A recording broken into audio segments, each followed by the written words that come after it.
Auguro a tutti voi amici piloti italiani della Audi 90 GTO IMSA in bocca al lupo per il campionato Kamel GT. Fatevi onore, date gas e tenete alto l'onore della mia Audi Racing preferita di sempre, l'Audi 90 IMSA GTO. Ciao e in bocca al lupo, tenete giù.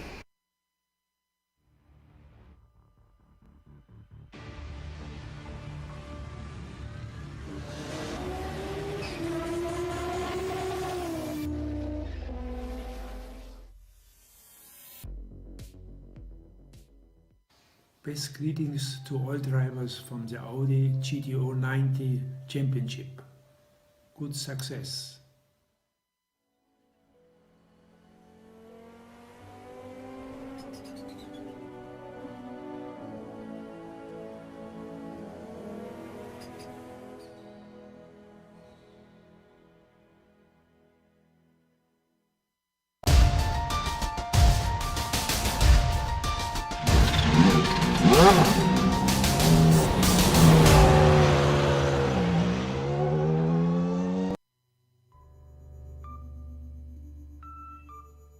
Last week saw both championship leaders extend their points gap over their rivals. And while things are looking up for them currently, we must remember that the drop weeks may soon change the picture completely. Fast drivers like Leskala and Hall may see blemishes removed from their record and be right back in the hunt. Today's race in Georgia might be season defining on that end. Let's see who steps up to perform as we get ready to watch round 8 of the iRacing Kamel GT series. And you'll see it all live here on the Global SimRacing channel. I am Joe Peak, and with me in the booth is Adam Lindgren. Behind the scenes is our director, Sean Crackers Ambrose, and he's using cameras provided by Ducky Beard. The Devil went down to Georgia to play his fiddle, but our drivers today come here to race. Road Atlanta provides one of the more popular venues in North America, so why don't we step in closer to learn more?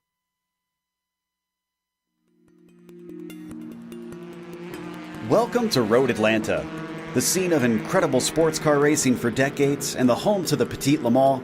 This is a track that has proven itself to be worthy of attention on a world stage.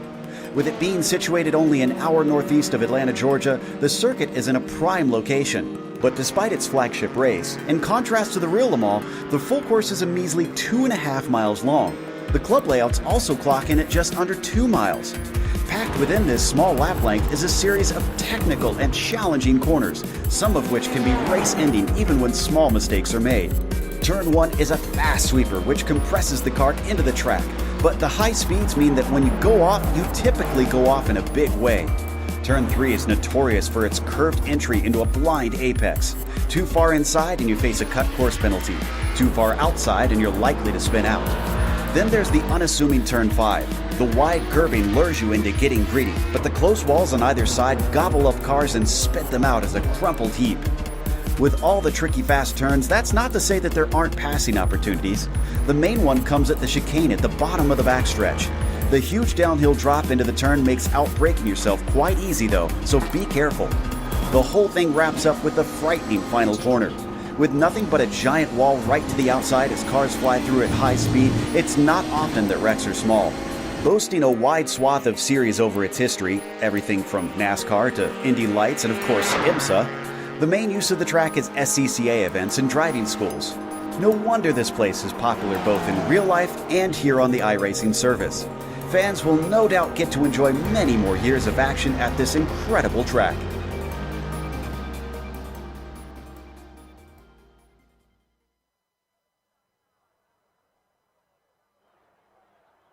This is going to be a familiar circuit as it's one that gets used a lot in many different series here on iRacing, Adam. But for our viewers who haven't gotten to experience this place, what are we going to be looking at between these types of cars and this type of track?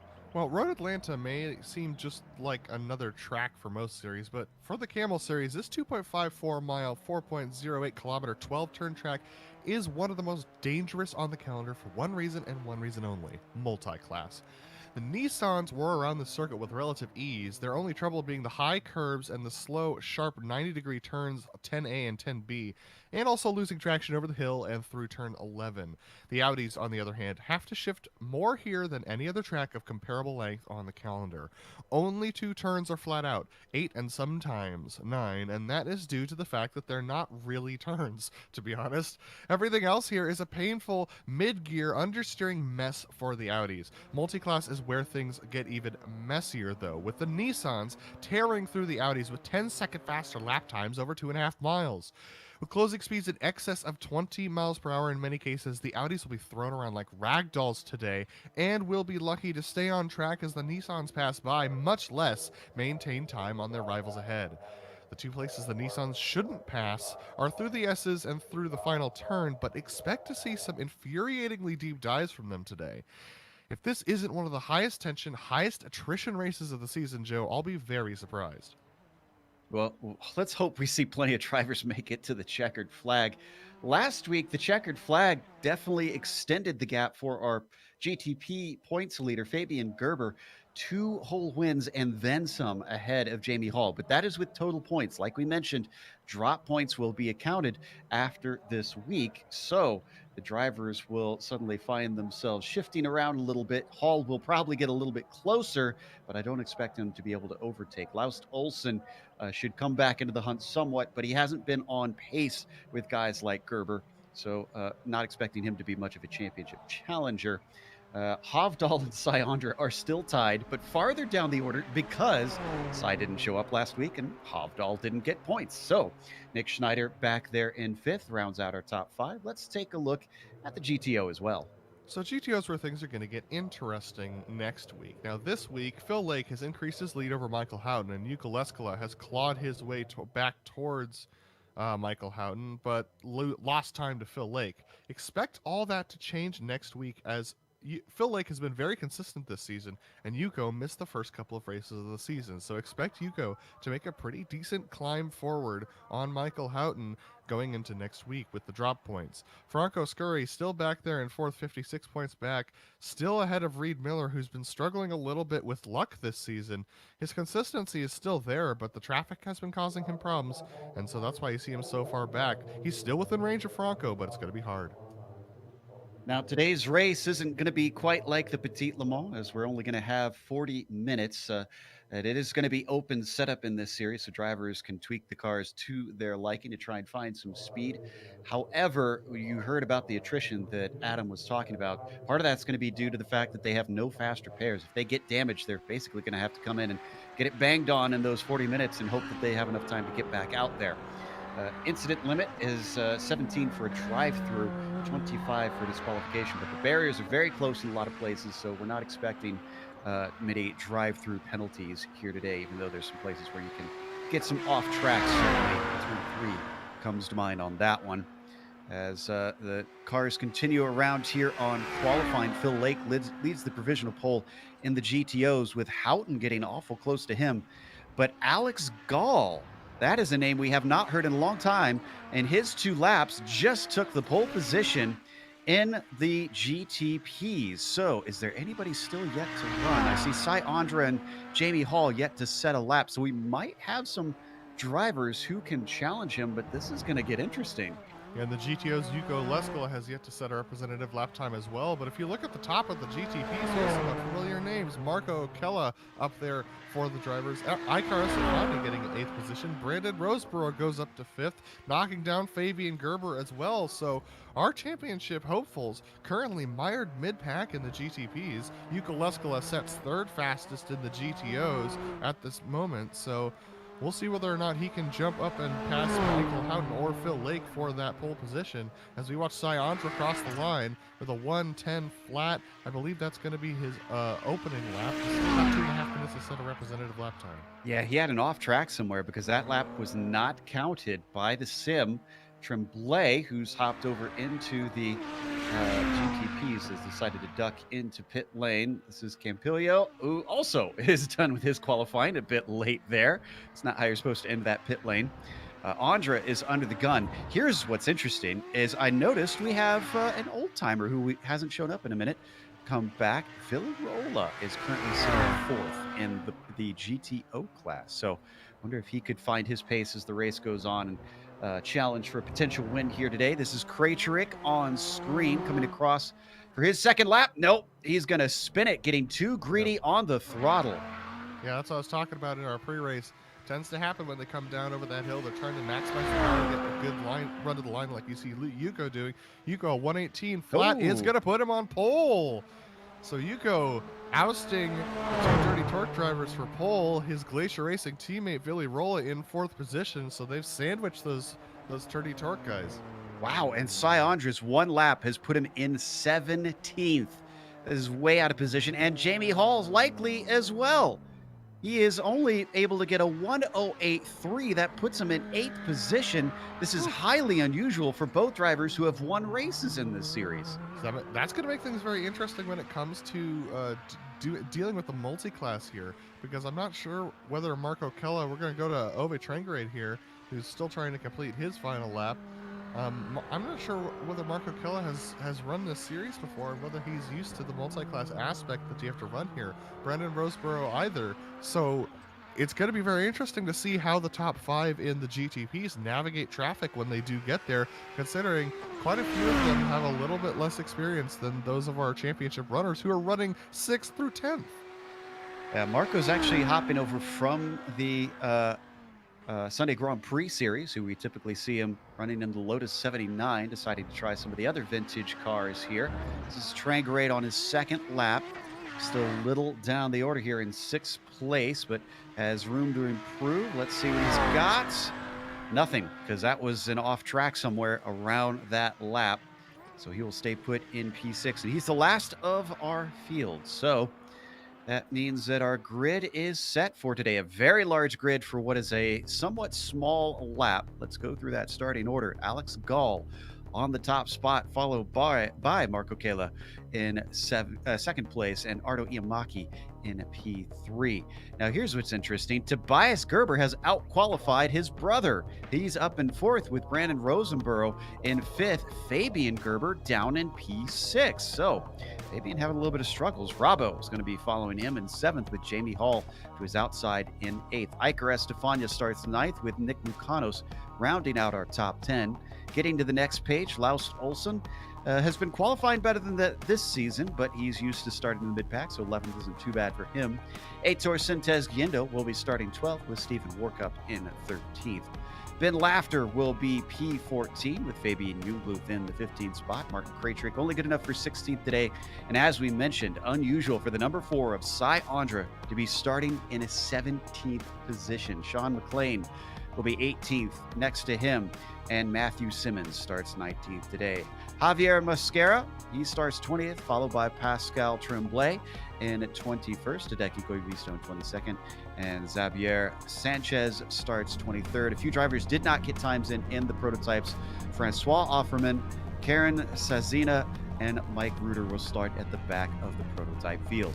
There's a large prototype field, 26 drivers. Yuko Leskala is going to start off on pole for the GTOs.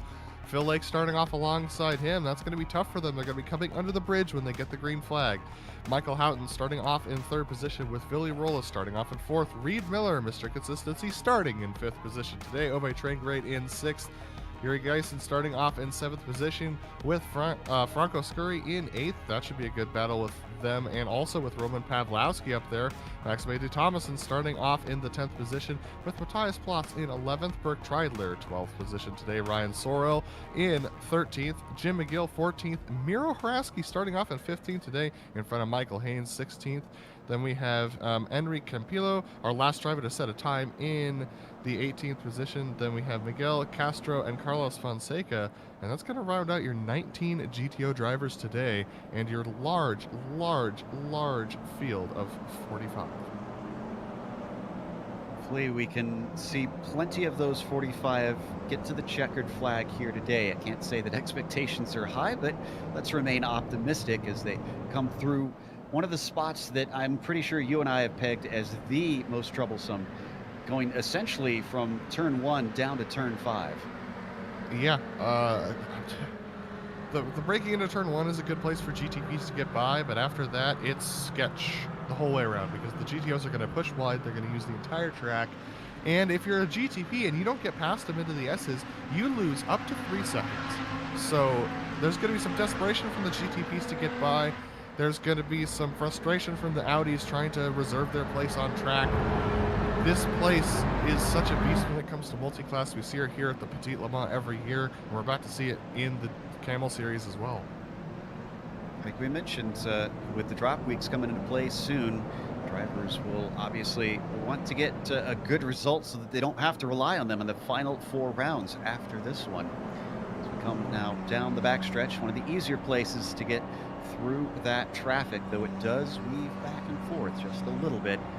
So hopefully drivers will be heads up as they pick up speed down the long run into one of the more popular places for overtakes, which is the chicane at the bottom of the hill into turn 10. You're going to see that here. Steep braking and this drop in the hill. And believe it or not, in the old version of this track, that actually used to just be a flat-out kink up into the bridge, the Yokohama Bridge, before they added the chicane for safety reasons, because they were just flying into the final corner with tons and tons of momentum. As they come up out of that chicane now, the Porsche pace car should peel off into pit lane. Alex Gall waiting. There's usually not much of one. Green flag is out, and he is off. It's a bit of a checkup in the inside row as many of them start to fall backwards, getting single file amongst the top 3. Marco in the number 5 slots in line. So does Iamaki. Oh, we got some contact, and this is bad news as Jamie Hall gets collected. That's Tobias Gerber as well. Everybody else is going to be able to get by. Let's go to the GTOs. Phil Lake with a great start on Yuka Leskola, gets up the inside as they go through turn 1. He's going to be challenging them. That's Jamie Hall off to the side of the road. His teammate, he pulls ahead of Yuka Leskola at the beginning of this race. Looks like the rest of the GTOs are getting through here pretty clean though, Joe. Wow.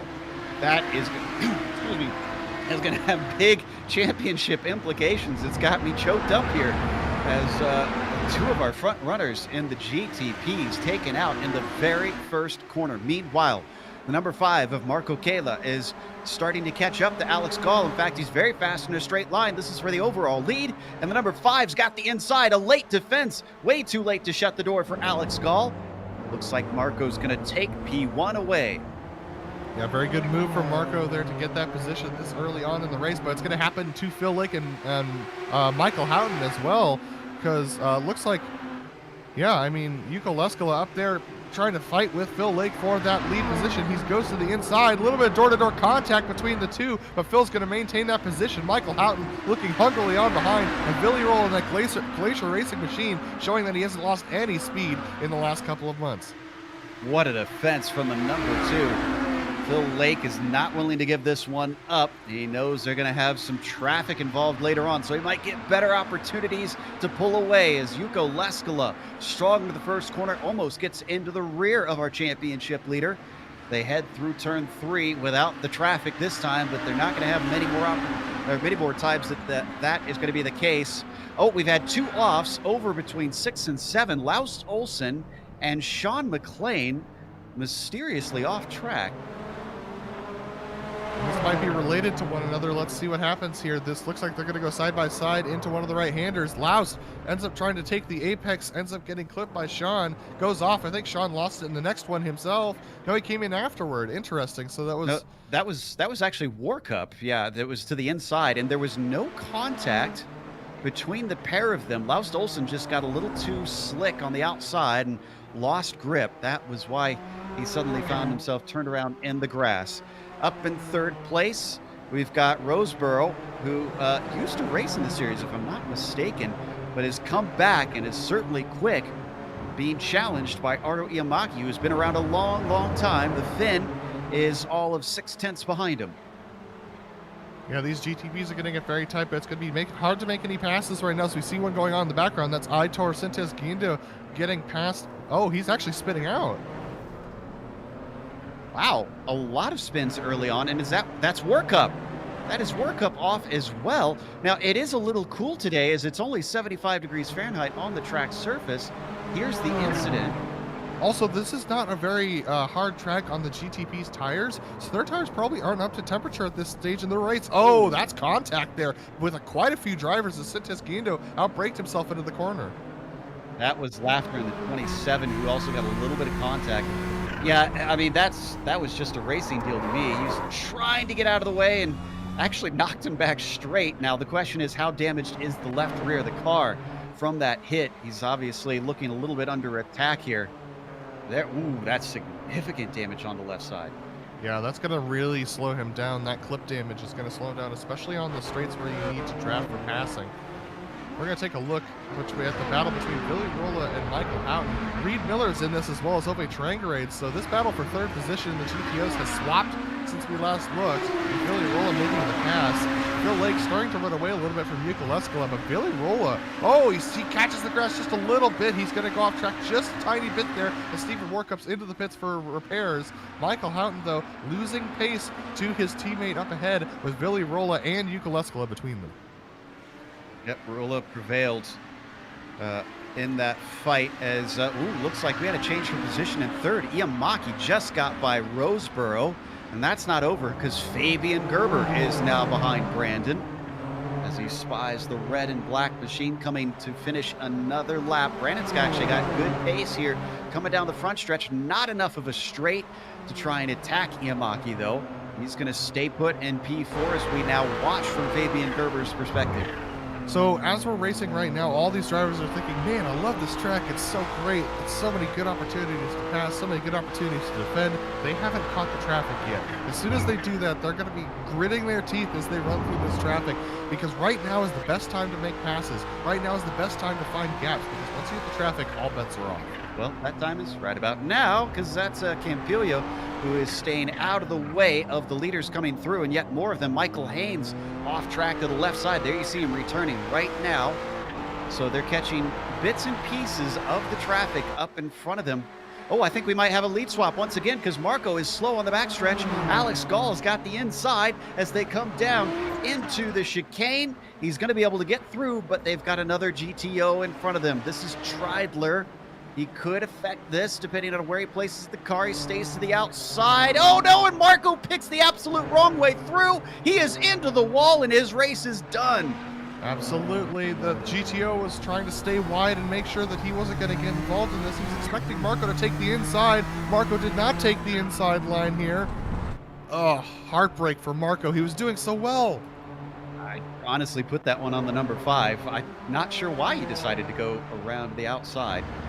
And that has sent him down to 15th. He is able to continue, but that was huge damage plowing into the barriers. Up at the lead of the GTO class, Phil Lake is ahead of Leskola and Ruola. They've broken away from Houghton. Oh, and Yuko's got to run. Yuko's looking to the inside, but Lake is good on the brakes, and he's not going to allow him to get wheel to wheel.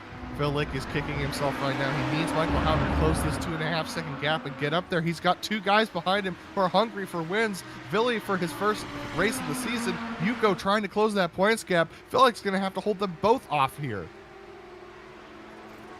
And here comes our leader in the GTPs. This is some lap traffic of Stephen Warkup, who's back on track.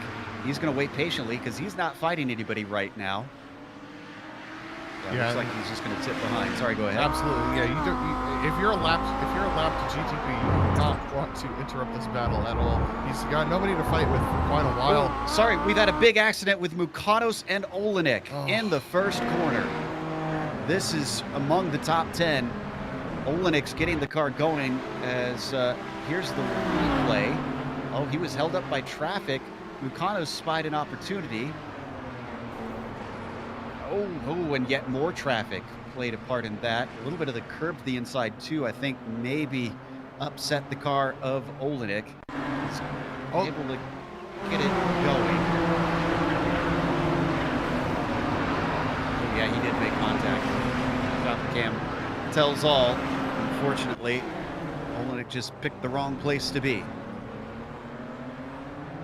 Yeah. Got a prototype off course there. I'm not sure who that is. That is Simmons, unfortunately. A bit of a spin. Sorry, go ahead. Yeah, these GTPs are going to struggle a little bit with trying to find the right places to pass around here, the right places to go past the GTOs. The GTOs are basically on rails at this point. They can't really change their line, otherwise they fall off of the track, so we're going to see that a lot. Maki had to make a very vicious dive there amongst the GTO traffic to get away from Fabian Gerber, who has been closing and has already overtaken Brandon Roseborough since we last looked. So much has been happening. You just don't have the time and the cameras to catch every incident out here. Ooh, that was a great bit of traffic for Maki as he gaps himself by over a second from our championship leader. As these guys continue to battle, it's very tight right now between the lead of the GTOs. It looks like there might be another pass opportunity here. Yep, to the inside. You got a good slipstream. Leskala has a much better overlap down into the braking of the chicane. Last time we saw this happen, Lake held him off, but he's not going to be able to do it a second time. Leskala learned his lesson. Behind them, Billy Roll is watching, and he knows that there could be something good for him if these two start to tangle. Leskala tries again as he uses the momentum down the hill and across the start-finish line into turn 1. He's got the desired line, but it's not going to be that way through turn 2. It could switch back in favor through 3, and he's got it done. And here comes Alex Gall, leader in the GTPs. He's going to interrupt this battle here as he goes to the inside of Billy Roll. He's going to try to go to the inside of Phil Lake, but Phil's got to take the apex. Alex almost clipping him. That would have been disaster for Phil Lake, but now Alex Gall free clear. He's still got 3 seconds on Maki. Gets one, and he gets the other. So the leader's done. 1 down, 18 more actually, of the prototypes to get through, unfortunately. So still a lot of headache for these drivers to deal with. Down the back stretch once again, it looks like we got a good run by Phil Lake. Is he going to be able to get through? He's looking to the inside. Our GTO leaders looking to swap for the second lap in a row. It's reversed order, but oh, look at that. I think that was an intentional backing out from Lake. Absolutely, he's trying to do the over-under here to get to the inside on the final corner. But he's not going to quite be able to do it. He backed off a little bit early. Let's see whether he gets a run here into 1. No, he's going to actually go wide into the grass. Billy Rolla looking with an opportunity. It's going to be 3 wide almost as they go into 1. No, Billy backs out of it. Maki sneaks through, but here comes Fabian Gerber. He doesn't want to wait. Oh, but the track closes up with how much these GTOs have to try and take it up. Almost makes contact with his fellow championship leader. Lake had to cut him off. Oh, jeez. Phil is having to be ultra aggressive with the traffic today. And now he's got 4 GTPs stacked up behind him. A little bit of contact between Cy Andra and Iker Estefania. Nicholas Mucanos joining in this battle as well. It's complete pandemonium as they head towards the right-hander. They get by Phil Lake. They get by some of them past Yuko Leskala. Everybody having to take compromise lines through turn 7. And Estefania almost spinning the wheels up coming off of that exit onto the backstretch. Ooh, I think Mucanos has got a good shot on Cy Andra. There you see him on screen. They are going to go 3 wide. Oh no, they come together. And Leskala with a big accident hitting Cy Andra. Goodness, Cy Andra moving over to the middle of the road, and let's take a look at this one. Yeah, so Cy was moving over to the left side, to the middle of the road there, and it just Yuko didn't know he was there. Yeah, he came over to try and block off Phil's run. Oh my goodness, there was so much going on. I feel like that was just an innocent understanding from all parties. He couldn't have known that 2 of them would be coming through at the same time. Phil Lake, once again with luck on his side, inherits the lead, but he's got Billy Rolla challenging him, and Lake has been around long enough. He knows how quick that fin is, so he knows this is going to be a fight to the end. Yeah, many other races, he would just think to himself, okay, got to pace myself, got to not make any mistakes, I should go home with the win. But with Billy Rolla tucked in behind him, he's going to have to keep pushing here. Even though he got unfortunately lucky with Yuko, this race is not over yet. Billy Rolla still has a lot to give. So that has taken away a number of our battles, but between Mucanos and Estefania in P5, that one is still on. Looks like Mucanos not able to close in down the backstretch. Remember, he made a little bit of contact with Rob Olenek early in this race. As So you have to wonder if he's down on top speed, which is going to make passing very, very tough. He may be down on top speed, but I think he's running a little bit less downforce than Iker is. He seems to struggle on the corner exits, but then he gains more on those straightaways, and you can see him braking a little bit earlier as well. So he might have a different downforce setting on that machine that's giving him some straight line speed that he might have lost when he made that contact. Oh, and they're going to catch up to Roseboro as he got held up by Michael Haynes coming through the S's. Look at how much time that gave away. Estefania now on the rear wing of the number 8. This critical corner, number 7, really begs you to put the power down early, and Brandon is the one who has the best traction off of that turn. Look at him streak away now. But watch as Nick Meccano starts to gain just a little bit here. Iker Estefania has the draft of Roseboro, which he's definitely using to good effect, but Meccano's still pulling on him here. He's going to look to the inside. He's going to try and outbrake him, but look at that. Iker Estefania good on the brakes through the switchback. Oh, but he gets the wheel off into the grass, makes it easy for his rival coming off the turn, and Meccano slips into P5. Next on his list is Roseboro. They go by Campillo, watching from the 007 cam of Meccano. So, and that's Campillo off and into the barriers on his own mistake.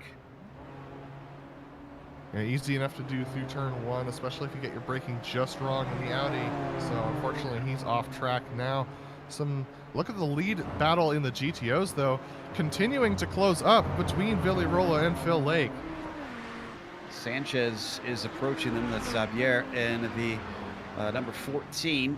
He's not fighting with anybody right now, so he should be able to.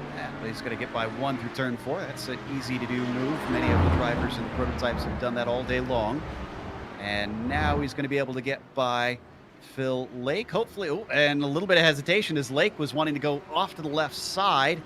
He's going to be a shallow line into the corner. This is holding up both of them, and Rolla is loving that.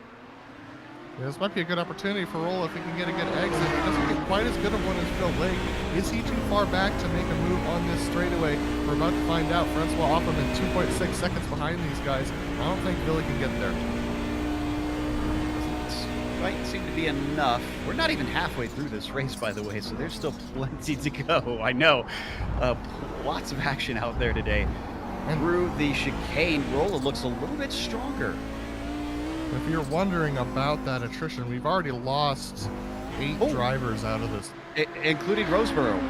Roseboro off, and that takes him out of the battle we were watching earlier. He made contact with Treidler through the S's. This is going to be another case of a GTP trying to make a move that just wasn't there. And I think Treidler was looking in his rearview mirror because he should have been carrying more speed through that sector. I think he was trying to make a move that would let Roseboro go through, but he's got to know that the GTPs can't fit through that gap. But look at that damage to Roseboro. That sends him down to 7th, and obviously, from what you can tell visually, he's going to be lacking speed here. Looks like we've got a little bit of battle for 11th between Tremblay and Laughter. Oh my goodness. Oh, and is that Tremblay off? Yes. Didn't see it on screen, but Tremblay lost it in the midst of a lot of traffic. Everybody's going to be thankful that he didn't bounce back in their way. Here's the replay. In fact, this is our leaders. Yes, it is. And yeah, Tremblay just gets it a little bit wrong, just gets on the gas just a tiny bit there. Too much, spins it off into the inside wall with major front clip damage. As we come back to that lead battle in the GT. Oh, and who was that just went off? That was Ben Laughter. Oh no, that's and Leroy hits him. Oh. Laughter's not happy getting on the radio. He got helped by Phil Lake just got spun by Javier Mascara as well. What is going on? What in the This is world? exactly what I feared, Joe. This is what I feared, that the GTOs would be running like ragdolls this race. He held on to it. Lake's still in the lead. He's got a 4-second lead over Michael Houghton, who is, I don't know if he can see anything of what's going on. If he can, he's probably, speaking of hole, he's probably giving him the sign of the cross just to see if he can get to the end of this thing. Oh, Good. You were right about the attrition here today, except the thing is, this is taking out a lot of our leaders. I mean, at this point, Phil Lake leads Michael Houghton by 4 seconds. Reed Miller, who started in 5th, ran in 5th, is now 3rd, about 4 seconds behind Michael Houghton. 2 of our leaders in the GTOs taken out by GTPs. Up in the prototype class, Mukanos is ahead of Estefania now, but by small margins. We've seen how much the traffic can change that story very quickly. Right now, they're going to be taking over Castro, but they've got a gap before they get to the next one. And since this is on the backstretch, an easy pass, you hopefully should not interrupt this fight. Yes, both of them able to easily get by. Estefania, once again, strong in the brakes. I think you're right about that call earlier, that Mukanos just doesn't have the wing in it, which is helping Eicher in the braking zones, but hurting him down the stretch. Absolutely, and so that's why you're going to see Eicher continue to close in through the twisty bits. But when we get to those straightaways, that's when Nick's going to start to pull away. But here comes Ove Trangrade on Reed Miller for 3rd position, and that's Rob Olenek, the damaged Rob Olenek, splitting them there. That's going to put Ove offline. Steven Warkup is on the same lap as these guys, so he's going to be trying to make his way through as well. Reed Miller with a better launch, but Ove Trangrade a little bit better traction on the final portion of that acceleration out of the hard right-hand corner. Now they go down what is the back straightaway, but is actually 2 turns through 8 and 9 here. And look at that, Ove Trangrade trying to pull the gap on Steven Warkup, and now he's got Reed Miller. Reed actually defensive to the inside here.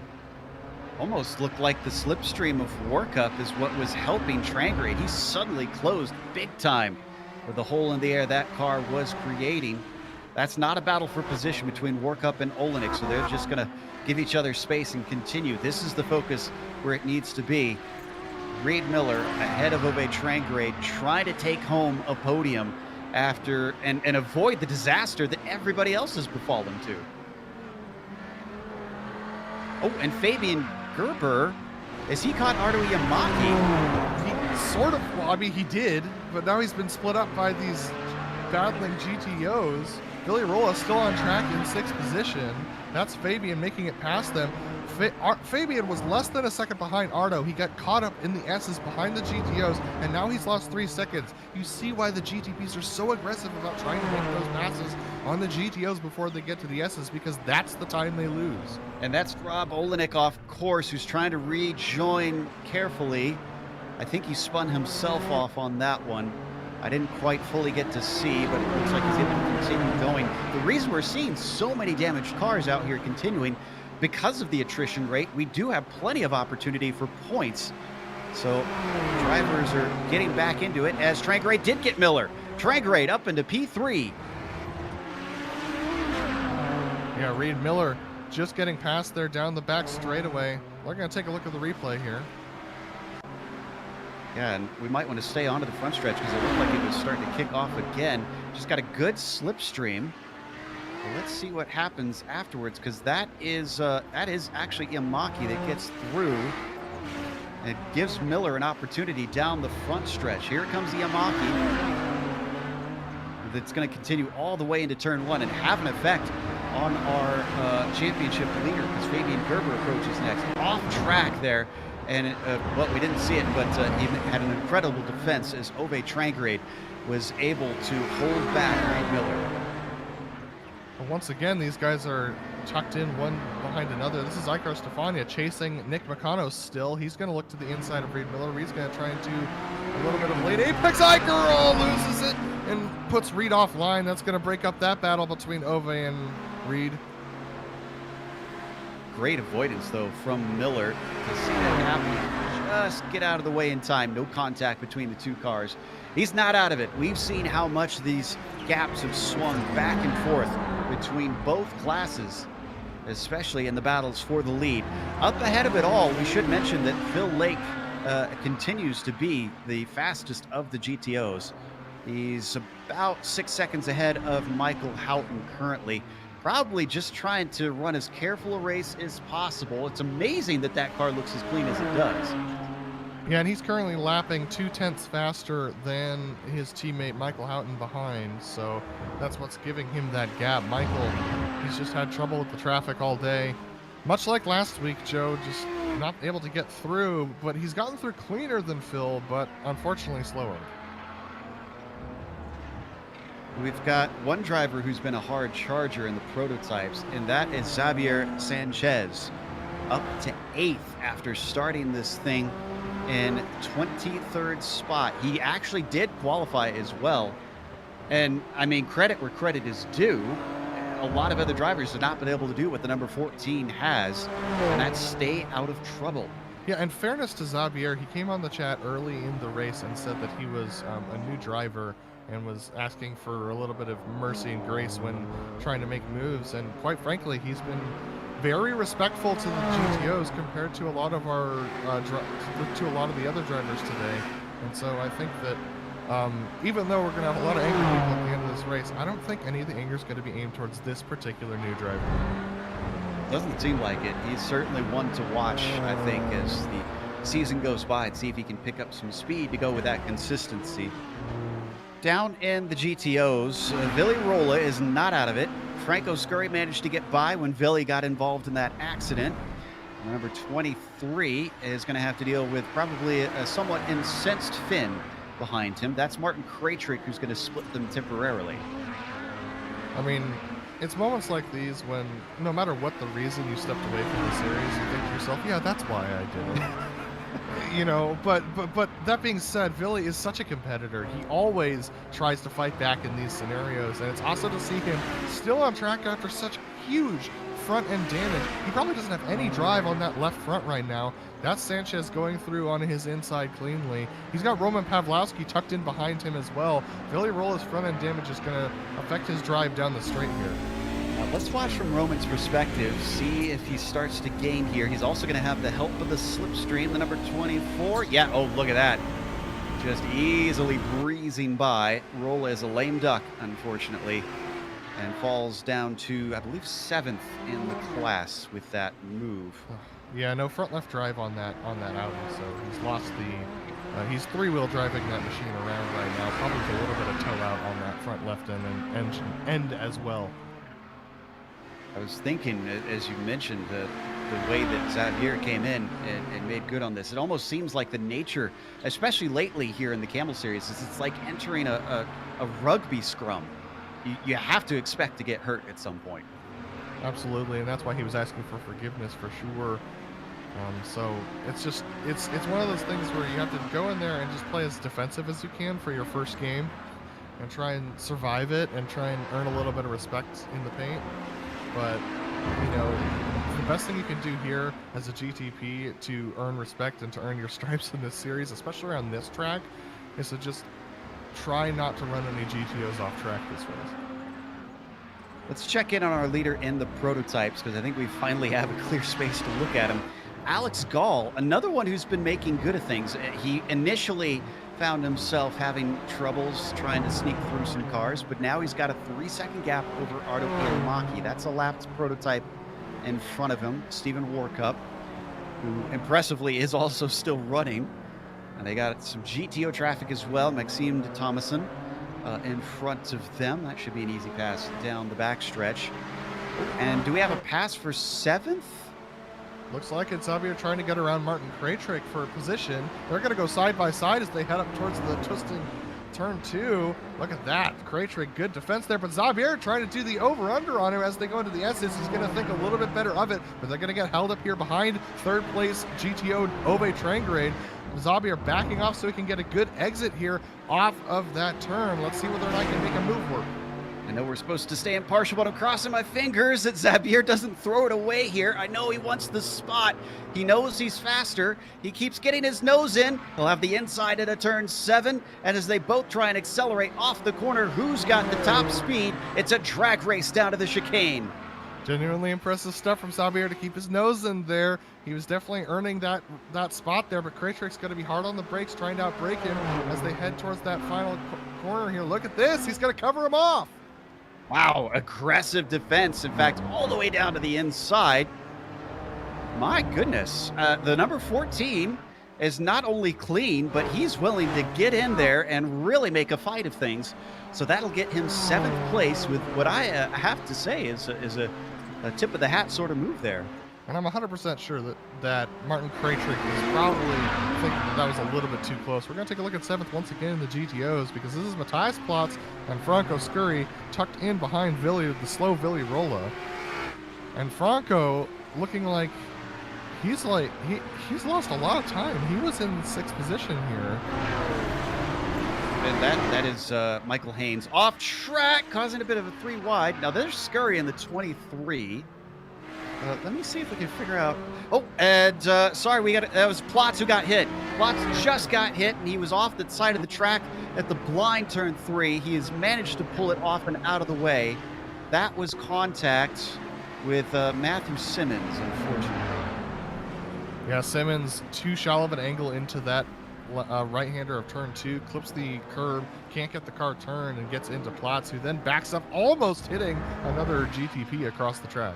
Yeah, I think he was just desperately trying to get the car off the circuit because he knew he was in a spot where nobody's going to be able to see him planted in the middle there. This is our leader in the GTOs, Phil Lake, 7.5 seconds now, back to Michael Houghton, and he is relishing every single one of those seconds because he'll need them all. And also, he's very happy for sure because he knows that Villi Rolla already probably has his drop weeks accounted for with his missed races. So this means that Phil Lake's gap over Villi Rolla won't close as much going into next week. So that's really good news for Phil. Let's go to Fabian Gerber, who might be a little bit slow. I want to say that Fabian's had a little contact here and there. We know Mukanos has, but he's closing in. He's been lessening the gap, and this is actually looking like he's got quite a bit of speed in this portion. Yeah, there's a little bit of front left damage, I think, on Fabian Gerber's machine, so that could be affecting him. I'll take a look at it as Nick goes by as well, because I think this is a done deal. Yeah, well, wow, very easy. Candy from a baby for Nick Mukanos to get himself onto the podium now. Should be able to pull away in these final 10 minutes. I think it's under tray damage, Joe, because that front left clip is not that much knocked up, but he's definitely lost a ton of straight line speed Fabian Gerber has. And we've seen that before this season, where Gerber gave away victories due to damage. And granted, this, I don't think it was a case of him giving away a victory per se here, but definitely handing away points. He's going to be happy that he has such a large buffer. He's going to lose another one to Iker Estefania, who's coming up behind him with a high rate of speed. This is going to be interesting. I'm going to have to take a look at this because this must have happened very recently, because up to this point, Fabian was very solidly in 3rd position, and he's now dropped back to 5th in just a matter of 1 lap.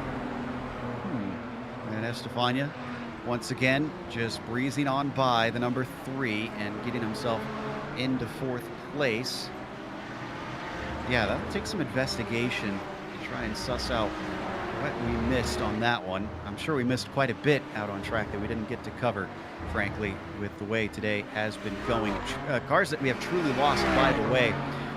Reuter, Tobias Gerber, Jamie Hall, Jim McGill, Ryan Sorrell, Aitor Sintes Guindo, Lescala is out of this race. Campillo, Laughter, and Haynes. And I believe Rob Olenek looks like a likely DNF as he has been taking repairs for more than 10 minutes now. And Joe, I found what happened to Fabian. It was contact with the spinning Michael Haynes off of turn 7 that gave him that front clip damage, and he just does not have any pace anymore. Taking a look once again at Alex Gall, taking another lap off as he goes by Ove Trangarade, 3 seconds back to Artem Iamaki. I'm not just trying to manufacture drama here. I don't think this one is over. That 3 seconds could go away in a flash. Yeah, Alex Gall is lapping faster than Ardo, but like you said, with traffic, all Ardo needs to catch up to Alex is for Alex to get caught up behind a GTO through the downhill S's. That's it. That's all he needs. That gap disappears instantaneously. So don't, keep your eyes on that scoreboard to see whether or not that gap closes, because like you said, I don't think it's over yet. Well, worth noting, he's going by, our leader is going by both Fonseca, who's a lapped car, and Houghton, who's in 2nd. Now he's going to get by Houghton here, it seems. But up ahead is Phil Lake. The question is he going to catch Lake in the S's? I think there's enough gap that he's not going to get him there. Yeah, he won't be too slowed down by it. So it's going to have to be in the next, what, about 3-4 laps that's left in this race with 6.5 minutes to go. So, yeah, I think he's going to get pretty clean through the S. He might lose half a tenth maybe on the exit, but Phil's going pretty stinking quick. So, Alex Gall, no factor whatsoever for Phil. Yep, he catches him at just the right time, it appears.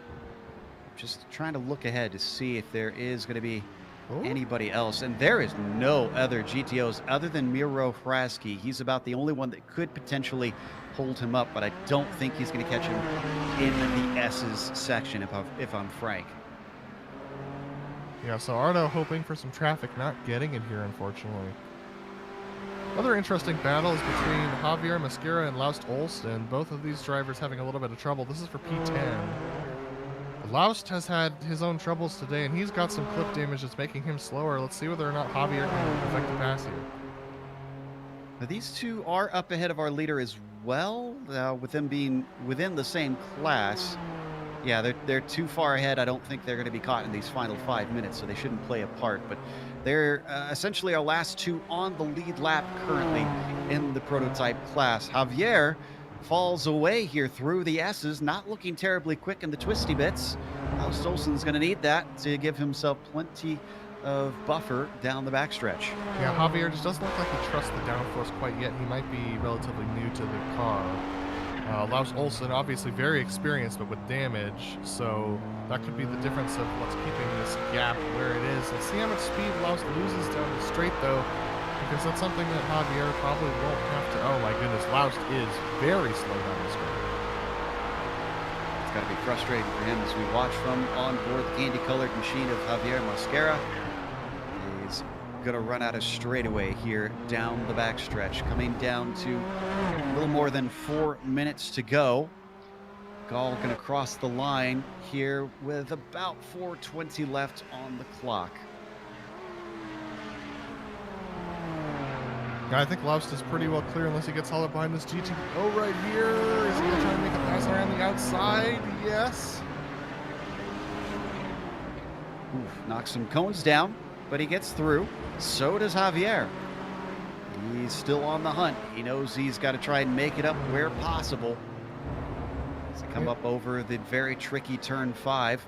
That's, ironically, that turn 5 is usually the corner that we tend to pin as one of the trouble zones, as it's very, very tough, but I don't think we've seen any incidents there yet. No, everyone's been pretty clean through their this race, which has been a good thing. Look at this. This is Sanchez trying to hold off Krajcik. Krajcik's coming back at Sanchez here for that 7th position. He doesn't want to let it go. Krajcik in an interesting position, though. How is he going to handle Miguel Castro? Castro's actually going to back off a little bit and let Krajcik go. It's probably a good, intelligent move there. So Krajcik trying to catch back up to Sanchez. Sanchez, with that pace early on, might be struggling on tires here towards the end of this race. Just a couple more minutes and he'll be able to claim 7th. As we mentioned, his number on the car is the 14, and that is based on iRating. For those new to iRacing, what that is essentially the sim has an automatic system that gives you a rating that is basically a reflection of your skill and pace overall. So he'll be gaining a bunch of that rating here today if he can finish there.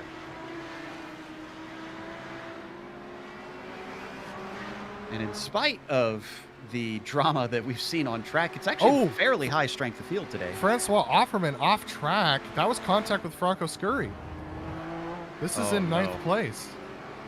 And as he tries to get it going, he can't pick a spot, and Mosquera unfortunately has to check up because of that. Let's take a look at the replay. Huh. I think Franco thought that Francois was going to go through a little quicker through the corner. Was going to the outside for better traction. We're going to see it here. So this is through the first right-hand. This is the second little kink here. Yeah, I think he thought Francois was going to carry more speed through and was going outside to get a better line. Yeah, I still kind of put that one a little bit on Franco. It kind of got into the back of him. You're always the car behind expected to give way to the car in front, as that is track with 2 minutes left to go. And Alex Gall will get the white flag next time by. He's coming through the S's right now, getting ready to lap Javier in that 11th spot. And this is interesting because this is a battle for position up ahead of him for 9th between Laust Olsen, Francois Offerman, and Javier Mosquera. Remember, Javier trying to chase down Laust, now Francois Offerman, into that battle. So Gall's going to have to get by these guys, and they're not going to be very willing to let him go by right now. And as we mentioned, he's got 4 seconds, so he can bleed a little bit of time to Iamaki, but he doesn't want to let up too much. You just can't tell what's going to happen in front of you, especially as we've seen illustrated graphically today. And Laust Olsen with Offerman having a little look in the inside of the chicane, but can't make it stick. Gall has got to be extra careful if this battle gets fierce. It's going to right now because Laust Olsen's looking very vulnerable. So Laust stuck on the outside, Offerman on the inside. This is really going to hold up Gall if these guys go side by side through the S's. To give it up, and he'll hold off Mosquera. Mosquera has to check up. Gall has to check up because of that. Now he follows them down the hill. The gap's already to 3.5 seconds between himself and Iamaki. Way wide, Laust Olsen off the circuit. Gall spies a chance to finally get by 1 and 2. So that frees up Alex Gall quite a bit here. He's catching up to the back of Francois Offerman and Billy Rolla now. So Gall free and clear. Now Ardo Iamaki needs to find his way through these guys. Which, without much chance for him, this is not what he wants. The white flag flew last time by. We were so caught up in watching the action between them. Alex Gall down the backstretch looking for the checkered flag this time by. The number 1 machine is going to finish in P1. He certainly had to deal with a lot to get there. Victory today for Alex Gall at Road Atlanta. Ooh, a little bit of a gaggle at the line there, but fortunately everybody getting through cleanly. Phil Lake with a gap of 8.5 seconds over Michael Houghton. Had to get his elbows out today, but he's getting used to that. He's had contact in multiple races and still managed to take wins. Lake on 4 wins so far is looking for number 5 here as they break down into the chicane. That's Cy Andra sneaking through, just trying to collect whatever points and safety rating he can at the end of this race. Phil Lake with victory in the GTO class at Road Atlanta today. A good hard win for Phil for sure. I mean, I'm sure he would have liked to have won it on raw pace alone, but he'll take the fortunate win as well. Michael Houghton coming home in 2nd with Reed Miller in 3rd. This is still a battle. Reed Miller and Ove Trangrade side by side as they come through the final corner. Oh my goodness, I didn't expect this at all. Reed was way ahead, but it's going to be really close at the line. Reed Miller wins it. Holy smokes. Wow. One more look at that. I was just ready to stop. I thought we were at the end of the cars on the lead lap there. Reed Miller passes Ove. What happened to Reed that he fell off of 3rd place? But he did a great job trying to get it right back. You can see the damage on the front of Trangrade holding him up in a straight line. The 17, both of them locking it up into the corner, desperate to take a podium around the outside of the final corner. That is a fantastic move by Reed Miller. Send that one into the top 10 because that was great stuff by Reed. Let's take a break though, and we'll come back with the official results as well as driver interviews. Stick around though, because on screen you'll see all the upcoming races here on GSRC.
back to Road Atlanta. Have you caught your breath?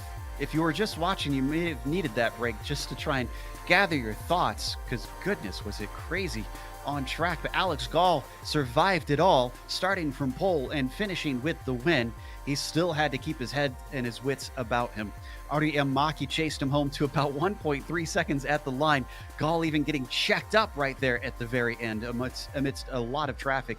Nick Mukanos went from 10th to 3rd. We didn't really cover that during the race because we didn't have time to really notice it, but he takes a nice podium. Iker Estefania with 4th from 9th as well, and Fabian Gerber, unfortunately, damage causing him to be slow at the end, costs him down to 5th. Fabian Jungbluth was 6th, and then Xavier Sanchez, the new face, showing himself to be one to watch out for from 23rd to 7th, and not just from attrition. He made some passes on screen that we were pretty impressed by. Martin Krajcik finished behind him in 8th position.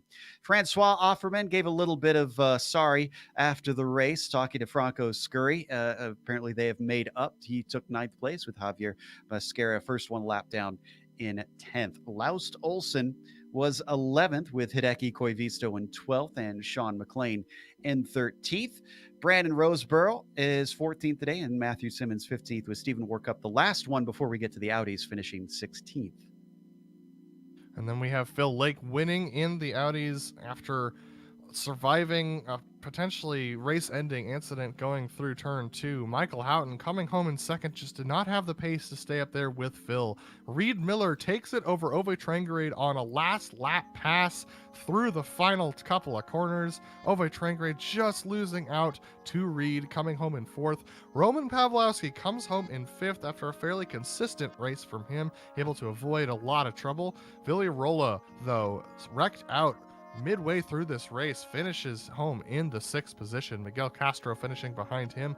Franco Scurry comes home in the 8th position as well, with Matthias Platz in 9th. Maxime de Thomason comes home in 8th today with Miro Haraski.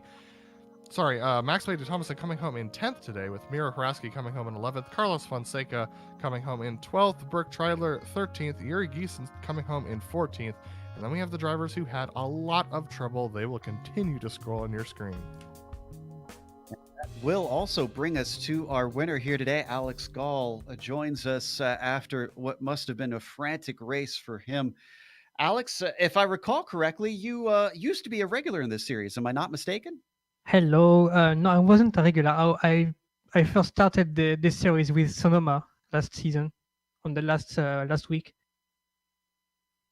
Welcome back then. I'm glad to see that that didn't scare you away too much.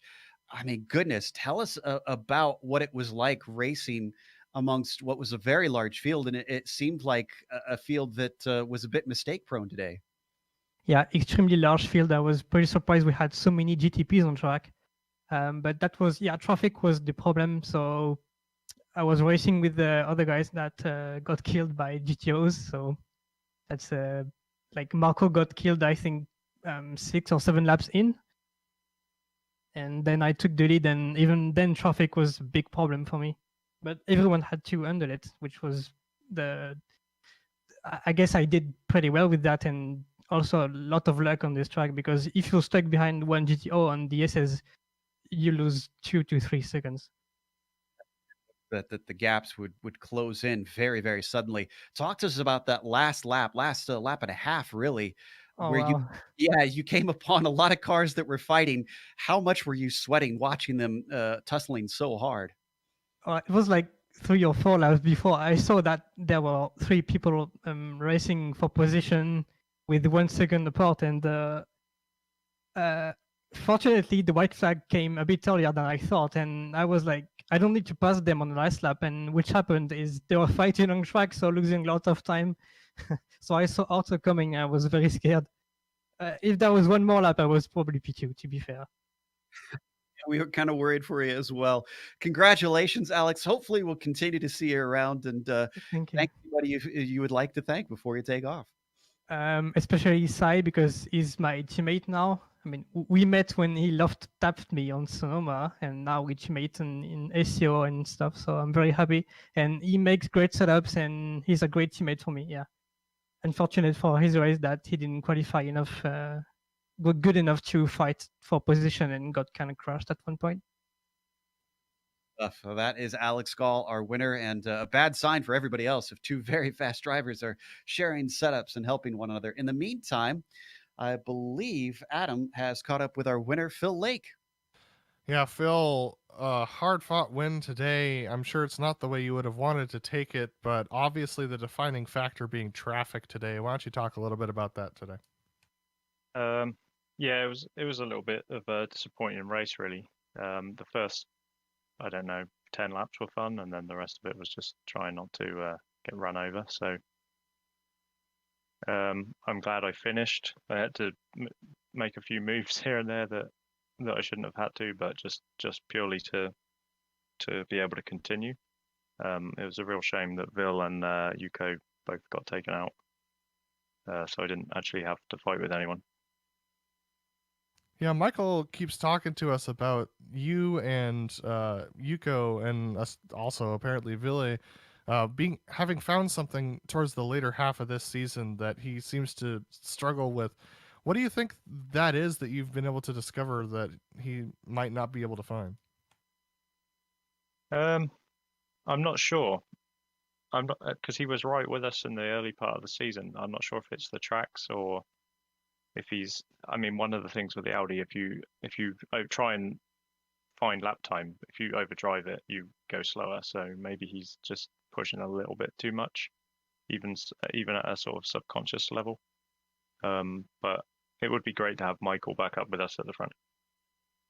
So with drop weeks coming into effect next week, your consistency will keep you most likely in, I mean, almost definitely with Yuko wrecking out here in the lead of the championship. Are you shooting? What is your goal as far as trying to hang on to this championship this season? Is it consistency, or are you going to try and be a little bit more aggressive towards the end of the season? I need to look at the points and what's happened with Yuko, because he didn't have good drop weeks. So with today's result, he will have dropped back a fair amount. So it might be possible now that I don't need to win another race to win the championship. So once I figured all that out, then that will be in the back of my head. But I'll still try. I'm still going to try and win every race. But if I don't have to, I won't take any risks. Absolutely. Well, Phil, congrats on the win today, and we look forward to seeing you at the next race. Yep. Thanks, guys. Alrighty, and it looks like next up we have Cy Andra that's going to talk to Joe. Not the day that Cy was looking for. Cy, we saw that you had a few problems, to put it mildly. Qualifying was a dumpster fire, to be sure. I think I psyched myself out when I saw Alex's time, and I inevitably spun my first lap trying to push too hard, and then instead of setting a banker for my second lap, I just went for it again, and I had a big slide. Luckily, I saved it and still put a time down, but as you saw, I was 17th, which is not where I usually start. Luckily, yeah, but I had a good start nonetheless, and I think I had pace for Fabian, and I think I would have caught Alex, I think, if I had a little bit more cleaner. That was a little out of place for you. But other than that sort of aberration in your performance, we heard Alex mentioning that you two are now teammates and you've been swapping some info. Do you expect that to help you for the remainder of the season? Absolutely. Alex gives really good feedback on setups, and that's not something you can take for granted in a teammate, especially when it comes down to not technical stuff necessarily, but stuff like feel, because a lot of people can't express that in a way that helps setup guys. It's either, oh, this is bad, but it's not expressed in a way that helps them make it better. And I think Alex is very good at that. Always a useful tool. Next round, if you were hoping for less chaos, unfortunately, we're heading to Bathurst. What are you looking at towards there? Is that just basically a survive race for you? Survive race, qualify and pole, and run away. Well, we'll keep an eye out, see if you can do that with Alex if he shows up. And again, commiserations for today. Thanks, Joe. That was Andre, who finished well down the order, sadly, with 36th overall for him. Up next, Adam has caught up to second place in our GTOs, Michael Houghton. Yeah, Michael, unfortunately, we didn't get much camera time today, being kind of on your own lonely island in second place for most of the race. But talk to me about how the race went from your perspective.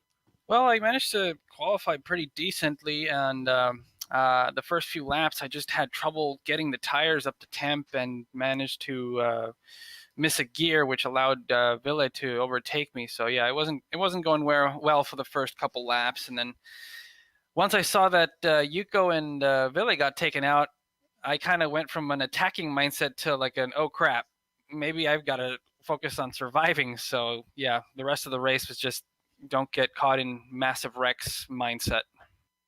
And how was the traffic for you today? We know that a lot of GTOs had trouble, and some GTOs were causing the GTPs trouble today.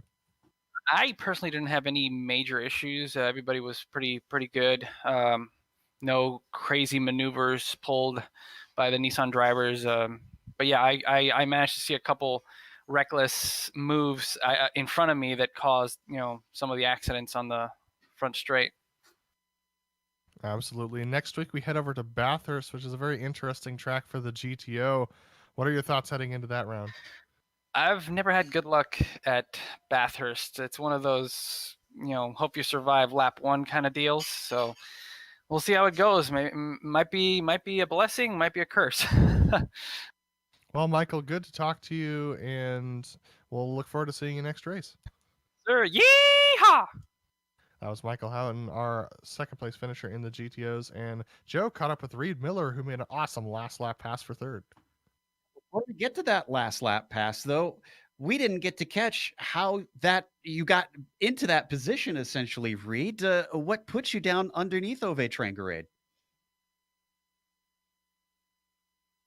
Reed, do you have a copy? Oh, we lost Reed. That is a bit of a shame. We were hoping to get to hear from him. He's going to try one more time. Reed, do you have a copy? Hello, can you hear me? Oh, now we're getting a little bit of mic. You might have to turn it up a little bit as you're a bit quiet. But What happened there? I heard you. So yeah, Ove got past me about 25 minutes into the race. I got past him early, and I never got a gap on him, so he made another pass. And then for the last 3 laps, I could see I think he was nursing fuel. So it was like I could see him slowing down on the straights. So I knew. I smelled the blood in the water. clearly, you two gave us what was one of the good race-long tussles that we've had at least a few chances to come in and look at here and there. Now, about that last lap pass, both of you locking up the brakes. I mean, talk to us what's going through your mind as you're trying to make that pass, what eventually wound up being around the outside of all places. Yeah, I mean, I had to go on the inside. That's where Ove took the line. So I knew that, I don't know, as long as I get the throttle down going up the hill, I'd have a good chance, just because it's hard to take the last corner on the inside line if you're, unless you want to wipe the guy out. And I trust Ove, he's a great driver, so I knew he was going to give me the space. So, it just worked out. I mean, it was really close too. Barely even beat him at all. It gave us quite a thrill. We almost missed it. We thought everybody had finished, and we thankfully caught you right at the end with that action. Before we let you go, is there anybody you want to thank for what is, frankly, a hard-earned podium today? I just want to thank the whole Kamel community. Everybody is amazing. It's the best place to drive, and thanks to you guys. You for talking to us, and that is a testament to the Kamel community right there. Even after what would have left many drivers very frustrated, we have very gracious drivers after an attrition-filled race, to be honest. So we're going to thank the Kamel community as well for bringing us back for another season of coverage. But I also give a big thank you to the companies that provide the software and the hardware for our broadcast. You can see listed here on your screen. We want to thank June Lalonde, who provides our wonderful music. If you want to check out some of that music, there's a link in the screen right there. But thank you goes to our team, Adam, Sean, and Dougie. If you'd like to find out more about GSRC, including upcoming races, you can find it at globalsimracingchannel.com, as well as our social media outlets, which includes Twitter at GSR Channel, Facebook at Global Sim Racing Channel, and Instagram at GSRC_Graham. If you'd like to support us, we've got a merchandise store link below. It's simply gsrc.storenv.com. Make sure and subscribe while you're down there, as that subscribe button will be right there in your face too. Next race we mentioned, that'll be at Bathurst, Saturday, November 14th at noon Eastern. Keep in mind, we've changed now that the times have changed as well, as this series follows GMT. We have upcoming races for other series listed on the screen. Check those out and mark them down on your calendar, including the next one, which will be the Jeddah Masters at Phoenix. That's the oval, not the road course. 3 p.m. Eastern for that one. Until next time, though, race clean, race hard. See you on the track.